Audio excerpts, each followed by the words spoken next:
Welcome. This is AllMinucOne Quick Shots.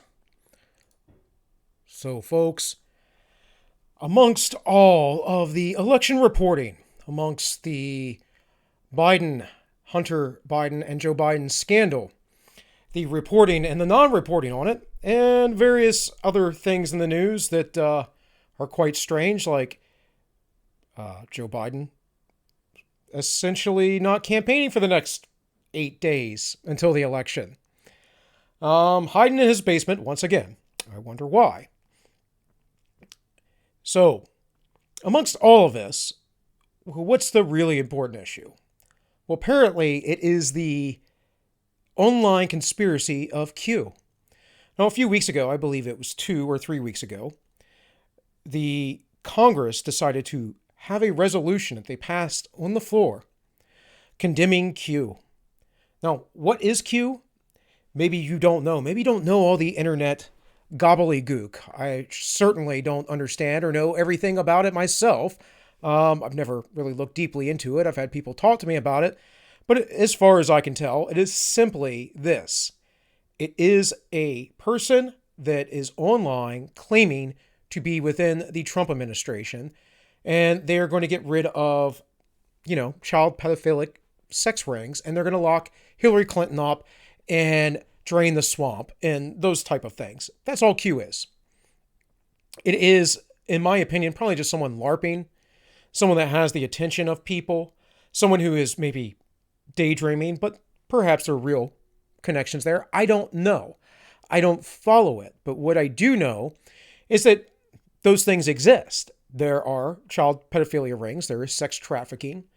We know that the Catholic Church had a long time issue with this and probably still does. It's the reason why they got rid of Ratzinger and replaced him with the current Pope. John Paul II was also culpable in this, as much as he was beloved by the Catholics. We know that there are strange and odd things that happen all the time throughout Hollywood and elsewhere. And supposedly, this is a big deal, big enough of a deal, that on the House floor they must pass a resolution to condemn it.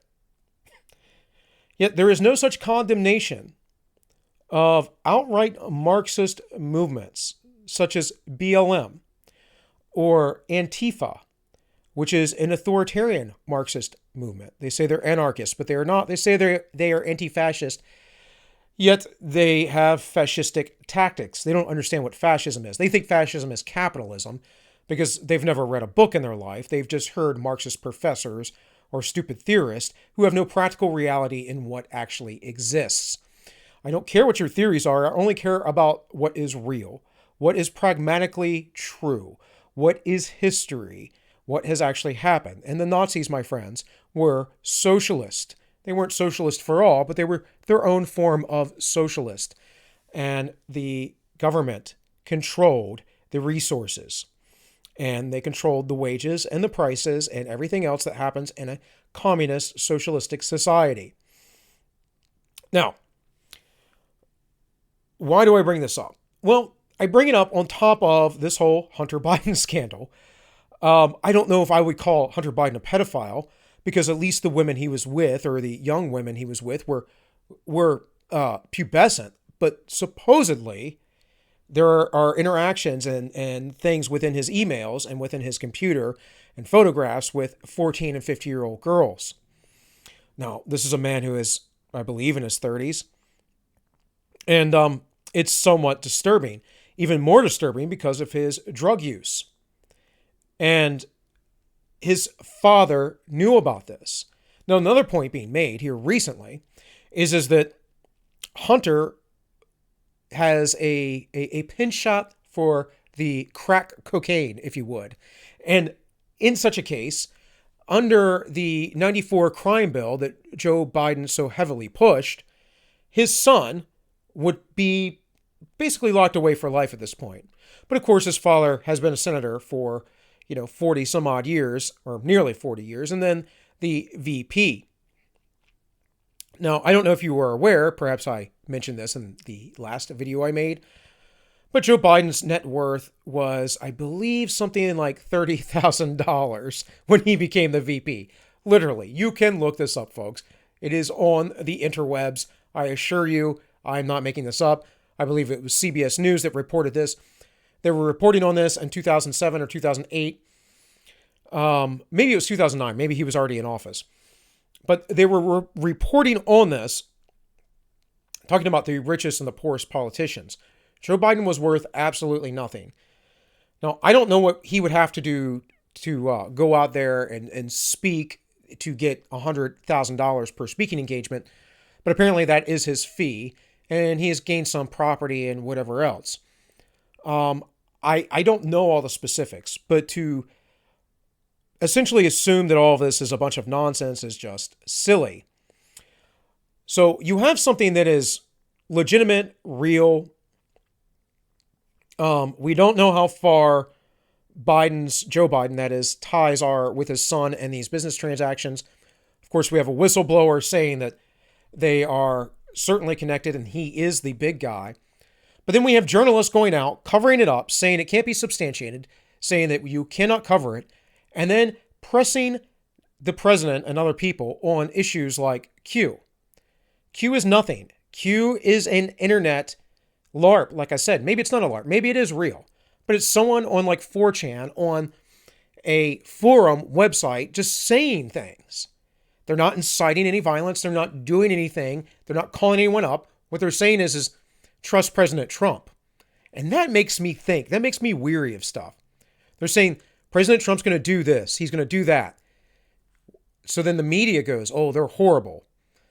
There was a poll, a Twitter poll nonetheless, but there was a poll by a lady a few months ago running for Congress, if I'm not mistaken. And she, or maybe it was in the state legislature, but she was saying, who's more dangerous, Antifa or Q? And overwhelmingly, like 90%, people said Antifa. It was probably like 98%. I actually showed this and covered this on one of the videos I made. And she goes, oh, these are just Trump supporters. These are just, they're just dogpiling on. It's like, what are you talking about? One of the things that has phased out of the news here recently has been the riots. Now, I haven't really been keeping up with it. I've actually been getting a little burned out on things. I've been a little bit busy around the house and taking care of some personal issues of mine. And so I'm trying to produce content and do my thing. And at the same time, I have other responsibilities to get to.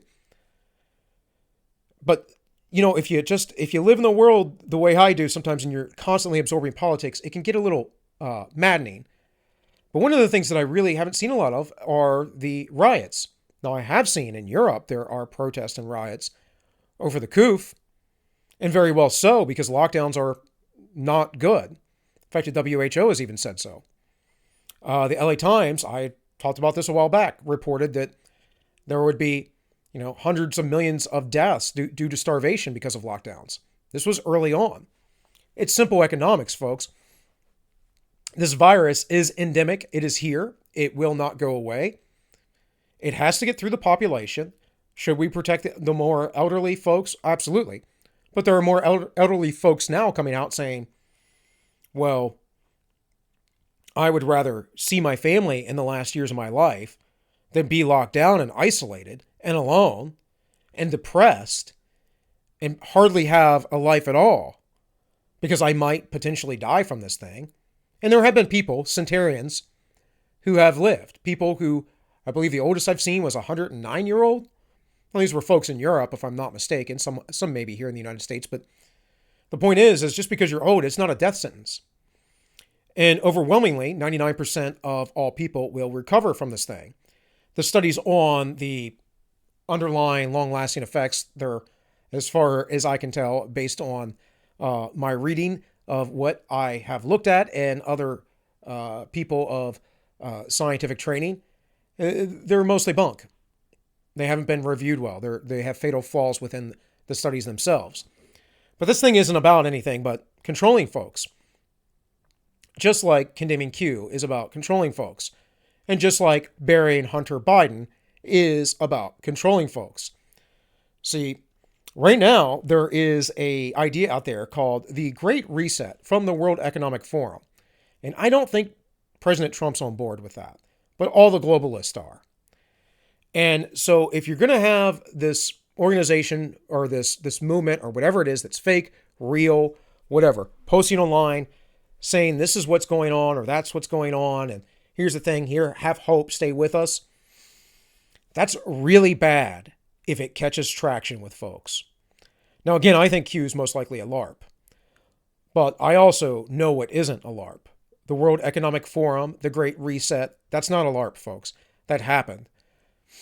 Event 203, back in October of last year, was an event studying a world outbreak of a deadly coronavirus.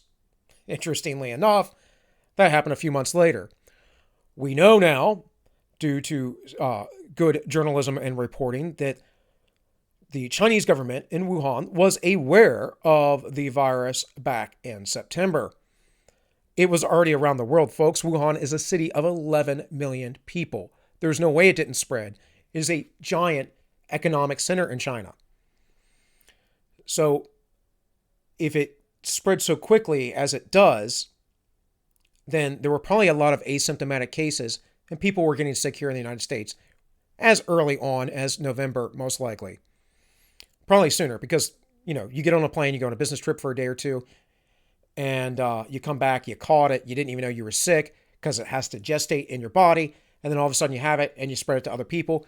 You think it's a mild cold, or you're just a little under the weather, or it's just, a little bug, the flu, whatever, from traveling. Happens all the time.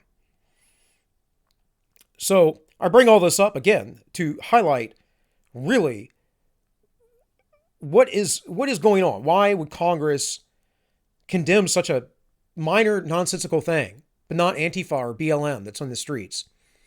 Of course, I've also covered some of the Chinese ties to BLM and Antifa.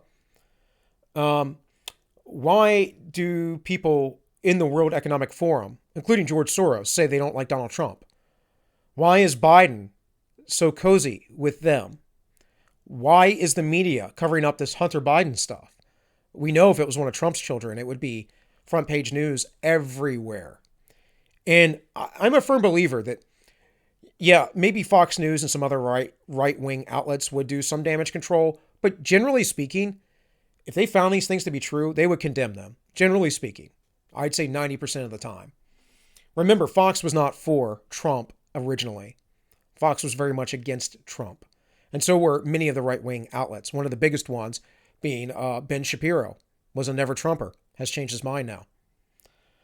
So, folks, I kind of just want to leave you with all that. Again, some things to think about, with our mainstream news media. It is quite horrible. It is very much biased. It is one-sided. It is intended to be that way because it's not news. It's propaganda. It is much like the Soviet bloc. It is only there to lead you by what the state wants. And the state wants to dissolve our national sovereignty. And I believe Donald Trump wants otherwise. Once again, a reason why I'll be voting for the Orange Man in just a few days. So with all that, folks, this has been AllMinucOne Quick Shots, and you all be well.